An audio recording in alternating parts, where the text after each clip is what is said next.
2.3 Reka bentuk elektrik. Apa yang akan anda pelajari dalam bab ini? Kita lihat, mengenal pasti dan menjelaskan elemen sistem elektrik, iaitu sumber, medium, beban dan kawalan. Menunjuk cara reka bentuk litar peralatan elektrik, keselamatan, kedudukan peranti dalam litar dan sambungan litar. Membuat pengiraan parameter elektrik dalam reka bentuk litar. Menghasilkan lakaran reka bentuk litar elektrik yang akan dibuat. Menganalisis elemen sistem elektrik pada gadget yang akan dihasilkan. Membina gadget elektrik berfungsi, membuat pengujian dan penilaian kefungsian gadget. Dan akhir sekali, mencadang penambahbaikan ke atas reka bentuk gadget yang telah dibina. Kata kunci, beri perhatian pada kata kunci yang berikut: kawalan, manual, medium, mikro dan peranti. Jika awak lihat di sini, ada beberapa keping gambar. Yang ini adalah dana kuasa elektrik arah batu. Yang di bawah ini, sebelah kanan ini adalah dana kuasa elektrik pangan hidro, dan yang di sebelah kiri ini adalah dana kuasa elektrik menggunakan tenaga solar. Dunia kini dipenuhi dengan pelbagai gadget elektrik untuk memudahkan aktiviti kehidupan manusia. Pelbagai reka bentuk gadget elektrik terdapat dalam pasaran untuk memenuhi keperluan dan kehendak manusia seiring pengembangan globalisasi. Reka bentuknya pula menarik dan mempunyai fungsi yang berteknologi tinggi. Kita lihat di sini contoh satu cerek elektrik yang mana rekaan pada zaman sekarang kebanyakan cerek elektrik menggunakan rekaan seperti ini. Bila kita angkat cerek elektrik tu, kita tak perlu cabut kabel seperti cerek elektrik yang model sebelum ni. Kita terus angkat saja, tuangkan air dan kita boleh letak balik untuk dia masuk balik dalam tempat kita nak panaskan air. 2.3.1 elemen sistem elektrik, iaitu sumber, medium, beban dan kawalan. Kehidupan manusia pada hari ini semakin mudah dengan adanya elektrik. Namun, dapatkah kita bayangkan keadaan kita tanpa elektrik dan peralatan elektrik? Tanpa lampu, kita terpaksa menggunakan pelita minyak tanah. Tanpa media massa, kita tidak akan tahu tentang hal teknologi yang berlaku di sekeliling kita dan juga di seluruh dunia. Tanpa mesin cuci, pakaian kotor yang banyak pasti penat untuk dibersihkan. Kini, elektrik merupakan antara tunjang kehidupan manusia berikutan ledakan teknologi maklumat secara global. Dalam sistem elektrik, terdapat 4 elemen utama yang perlu dikenal pasti dan dijelaskan, iaitu sumber, medium, beban dan kawalan. Kita lihat contoh gambar fotor 2.3.1. Dengan adanya elektrik, muncul pelbagai peralatan keperluan manusia yang ringkas dan mudah. Contoh dulu sebelum adanya elektrik, kita gunakan ini lampu minyak tanah. Okey. Selepas adanya elektrik, kita gunakan lampu elektrik, mentol ataupun LED. Merentas kurikulum. Penggunaan lampu pendah floor dan LED dapat mengurangkan peningkatan suhu dunia akibat daripada pemanasan global dan kesan rumah hijau. Kita lihat yang pertama, A. Sumber. Sumber tenaga elektrik berpunca daripada jana kuasa, bateri, solar dan sebagainya. Terdapat dua jenis sumber tenaga, iaitu sumber yang boleh diperbaharui dan yang tidak boleh diperbaharui. Sumber yang boleh diperbaharui ialah sumber yang boleh digunakan semula dan bekalan tenaga ini akan kekal selama-lamanya. Sumber tersebut termasuklah angin, air, matahari dan ombak. Maksudnya di sini penghasilan tenaga elektrik daripada sumber angin, air, matahari dan ombak ini akan berterusan. Okey. Jadi sumber ini adalah sumber yang boleh diperbaharui sebab dia boleh digunakan semula. Manakala sumber yang tidak boleh diperbarui pula akan habis dan tidak dapat dikitar semula. Contohnya, petroleum akan habis, arang batu akan habis, gas dan tenaga nuklear. Sumber elektrik di negara kita terhasil daripada jana kuasa tenaga hidroelektrik selain daripada sumber gas dan juga arang batu. Jadi ini adalah sumber-sumber yang boleh habis dan tidak boleh diperbaharui sekiranya sudah habis. Jadi awak boleh lihat di sini ada tiga gambar.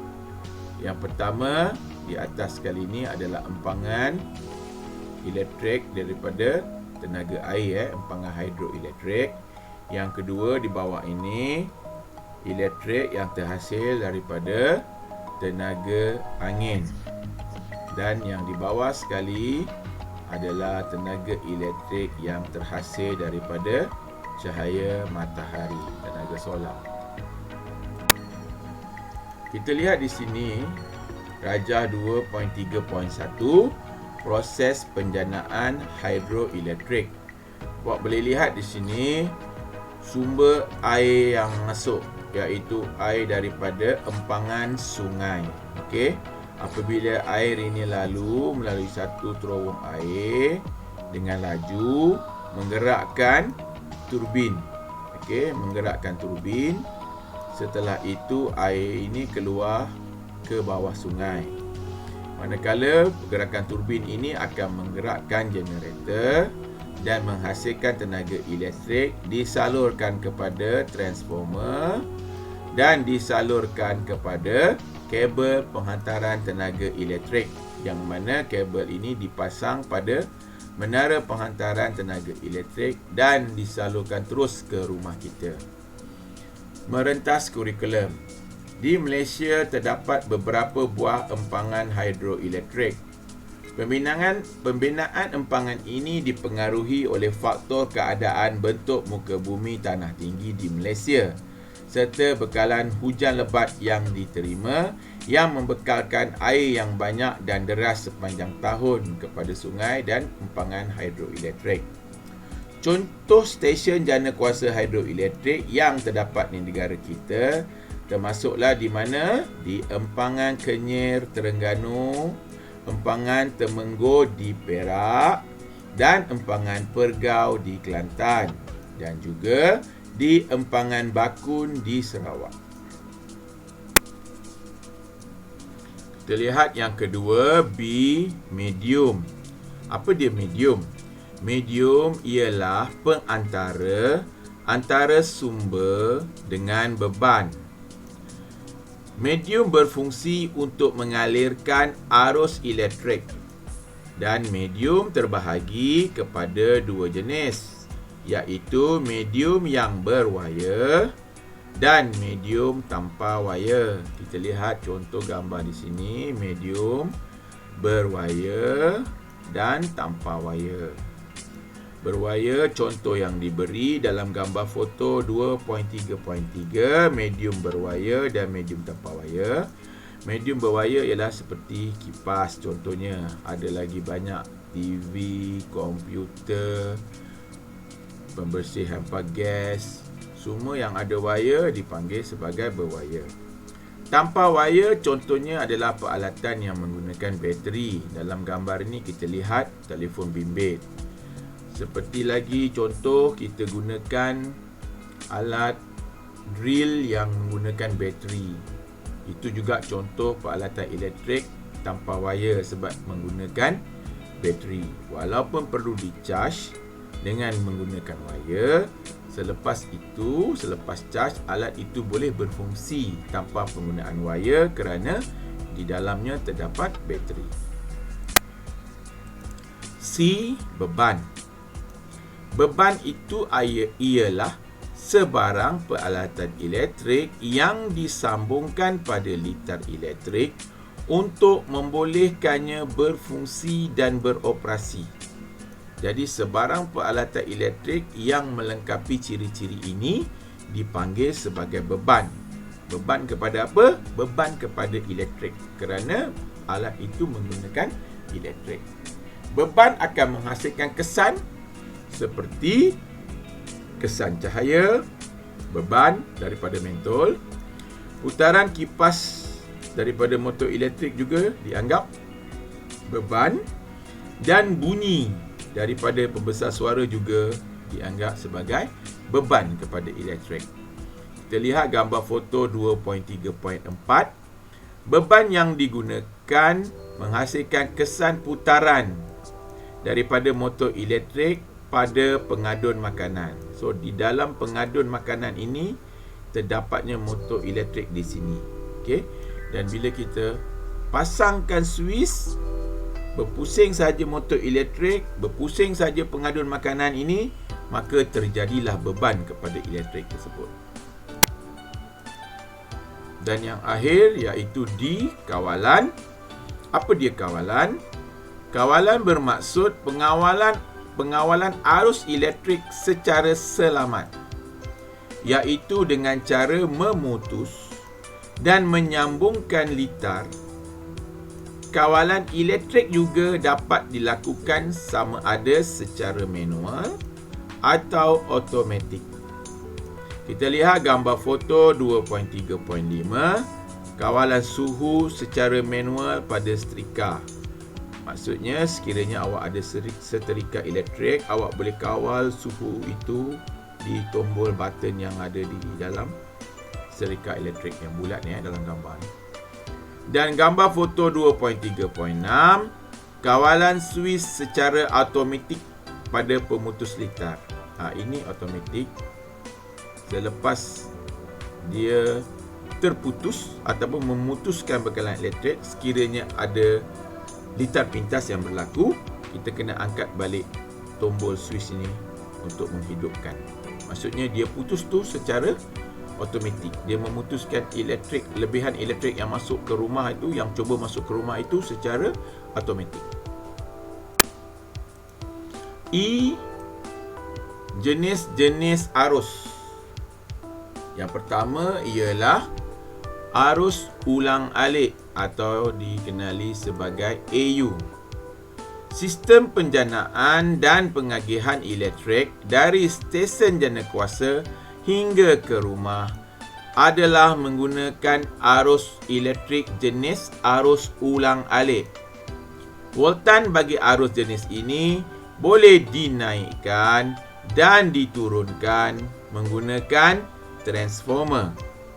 Penghantaran elektrik dilakukan dalam keadaan voltan yang tinggi supaya dapat merendahkan nilai arus. Tujuannya adalah untuk mengurangkan kehilangan kuasa semasa proses penghantaran bekalan elektrik daripada stesen janakuasa ke rumah kita ataupun ke kilang-kilang. Rajah 2.3.2, arus ulang-alik yang dialirkan ke rumah kediaman kita. Bekalan arus elektrik dari transformer yang telah direndahkan voltanya kepada 240 volt. Maksudnya arus elektrik yang mengalir melalui kabel penghantaran kuasa elektrik ini telah direndahkan voltannya kepada 240 volt untuk masuk ke rumah kita dan tidak merosakkan peralatan-peralatan elektrik yang ada daripada voltan yang tinggi. Kerana itu voltan dia direndahkan kepada 240 volt. Bila arus elektrik masuk ke rumah kita, ia akan melalui meter kilowatt jam, okey, di sebelah luar, dan selepas itu barulah arus elektrik itu masuk ke rumah kita. Yang kedua ialah arus terus ataupun dikenali dengan panggilan AT. Arus terus merujuk kepada sistem kuasa dengan hanya satu kekutuban volten atau arus. Arus elektrik yang mengalir adalah secara sehala, satu hala sahaja, ya. Arus terus dihasilkan daripada pelbagai sumber. Boleh datang daripada pelbagai sumber, seperti bateri, sel solar dan dinamo jenis komutator. Dalam arus terus, cas elektrik mengalir dalam satu arah sahaja. Kita lihat raja 2.3.3, litar mudah yang menunjukkan pengaliran arus terus. Kita lihat di sini bateri, suis, mentol, wire dan juga ammeter untuk mengukur arus elektrik. Kita lihat gambar foto 2.3.7. Dinamo yang berputar akan menghasilkan arus elektrik. Ini contoh pada satu model basikal yang lama menggunakan dinamo. Basikal sekarang kebanyakan lampu menggunakan bateri. Kita lihat tip keselamatan. Jauhi kawasan pencawang elektrik kerana kawasan tersebut bervoltan tinggi dan boleh menyebabkan renjatan elektrik yang boleh menyebabkan kepada kematian. Kita tengok info ekstra. Kawasan perindustrian berat menerima bekaran arus ulang-alik sebanyak 33 kV. Okey, rumah kita hanya 240 volt. Tetapi ini 33 kV, maksudnya 33,000 volt. Tinggi, sangat tinggi. Kawasan perindustrian ringan menerima bekalan arus ulang-alik sebanyak 11 kV, maksudnya 11,000 volt. Manakala pejabat dan rumah kita menerima bekalan arus ulang-alik sebanyak 240 volt sahaja.